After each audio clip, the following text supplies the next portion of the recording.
കേരളത്തിലെ communist party അതായത് CPIM-നെ മുഴുവനായി കൊഞ്ഞന കുത്തുന്ന പിണറായി വിജയന്റെ ധിക്കാരപരമായ നടപടി അവസാനിപ്പിച്ചില്ലെങ്കിൽ ഈ പാർട്ടി ബംഗാളിലേതുപോലെ ചുരുങ്ങേണ്ടി വരും എന്നാണ് ഇപ്പോൾ LDF-നകത്ത് 2 തവണ VS മന്ത്രിസഭയിലും പിണറായി മന്ത്രിസഭയുടെ ആദ്യഘട്ടത്തിലും മന്ത്രിയായിരുന്ന G. സുധാകരൻ പറഞ്ഞിരിക്കുന്നത്.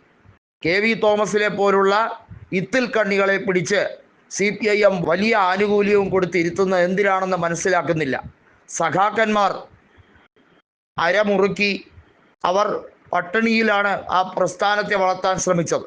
അക്കാലം അത്രയും അവരെ ആക്രമിക്കാനും അവർക്കെതിരെ ഗൂഢാലോചന നടത്തുകയും DCC പ്രസിഡന്റ് ആയിരിക്കുകയും ഒക്കെ ചെയ്തിരുന്ന KV തോമസ് പൊടുന്നനെ പാർട്ടിക്ക് വേണ്ടപ്പെട്ടവനായി.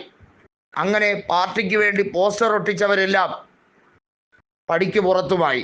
എന്തൊരു നെറികെട്ട പാർട്ടിയാണിത്! ചതിയുടെ പാർട്ടിയാണ്, വഞ്ചനയുടെ പാർട്ടിയാണ്, കൊള്ളിവെപ്പിൻ്റെ പാർട്ടിയാണ് എന്നാണ് G. സുധാകരൻ ഇപ്പോൾ പറഞ്ഞിരിക്കുന്നത്. G. സുധാകരൻ മാത്രമല്ല, C. ദിവാകരനും നേരത്തെ KPCC യോഗത്തിലും അതിനുശേഷം നടന്ന പത്രസമ്മേളനത്തിലും തുറന്നടിച്ചൊരു കാര്യമുണ്ട്. നെറികെട്ടവനാണ് പിണറായി വിജയൻ എന്നുള്ളത്. ഒരു രീതിയിലുള്ള മൊറാലിറ്റിയും കാത്തു സൂക്ഷിക്കാത്ത, ഒരു ഡിക്റ്റേറ്റർഷിപ്പ് മാത്രം കാത്തു സൂക്ഷിക്കുന്ന ഒരു നെറികെട്ട ഭരണാധികാരിയാണ് പിണറായി വിജയൻ. അതുകൊണ്ടാണല്ലോ പാർട്ടി ബൈലായെ ലംഘിച്ച് വീണ്ടും ധർമ്മടത്ത് കയറി ഒരു ഉളുപ്പും ഇല്ലാതെ മത്സരിക്കാൻ നിൽക്കുന്നത് എന്നാണ് C. ദിവാകരൻ തുറന്നടിച്ചത്. പിണറായി വിജയനെ പോലുള്ള ആളുകൾ കേരളം ഭരിച്ചാൽ മുടിഞ്ഞു പോവുകയും ദ്രവിച്ചു പോവുകയും ചെയ്യും എന്നാണ് മന്ത്രിയായിരുന്ന G. സുധാകരൻ പറഞ്ഞിരിക്കുന്നത്.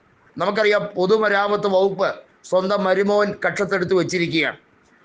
പാർട്ടിക്കകത്ത് സംസ്ഥാന സെക്രട്ടേറിയറ്റിലേക്ക് മരുമകൻ കടന്നുകൂടിയിരിക്കുകയാണ്. കൃത്യമായും ഇടതുപക്ഷത്തിനകത്ത് SDPI തീവ്രവാദ സംഘടനകളുടെ നുഴഞ്ഞുകയറ്റം അതിശക്തമായി കഴിഞ്ഞിരിക്കുന്നു എന്ന് VS അച്യുതാനന്ദനാണ് പണ്ട് കാലത്ത് പറഞ്ഞിരുന്നത്. അത് കൃത്യമായും ഇപ്പോൾ അനാവരണം ചെയ്യപ്പെടുന്നതിൻ്റെ ഒരു സൂചനയാണ് ആലപ്പുഴ ജില്ലയിൽ കൊടുന്തനെയായി കണ്ടുവരുന്ന മാറ്റങ്ങൾ. അവിടെ CPIM എന്ന് പറഞ്ഞ് പ്രവർത്തിക്കുന്നതിൽ പലരും പോപ്പുലർ ഫ്രണ്ടും SDPI പ്രവർത്തകരുമാണ്. ഇവരാരും CPIM-മായി ഒരു പുലബന്ധവും കാത്തു സൂക്ഷിക്കുന്നതല്ല എന്ന് നേരത്തെ തന്നെ G. സുധാകരൻ അഭിപ്രായപ്പെട്ടതാണ്. നമുക്കറിയാം, തൊടുപുഴ ന്യൂമാൻസ് കോളേജിൽ കൈപ്പത്തി നഷ്ടപ്പെട്ട ജോസഫ് മാഷിൻ്റെ അവസ്ഥ. അദ്ദേഹത്തിനെ ആക്രമിക്കാനും വധിക്കാനും പദ്ധതിയിട്ടത് ഇത്തരത്തിലുള്ള നെറികെട്ടവരാണ്. അവരെ കൂട്ടുപിടിക്കാനാണ് പിണറായി സർക്കാർ ശ്രമിക്കുന്നതെന്നാണ് ഇപ്പോൾ G. സുധാകരൻ പറയുന്നത്.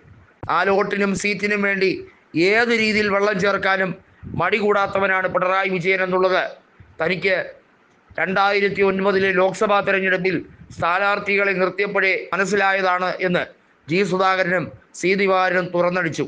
2006-11 കാലഘട്ടത്തിൽ G. സുധാകരനും C. ദിവാകരനും VS ക്യാബിനറ്റിൽ മന്ത്രിമാരായിരുന്നു.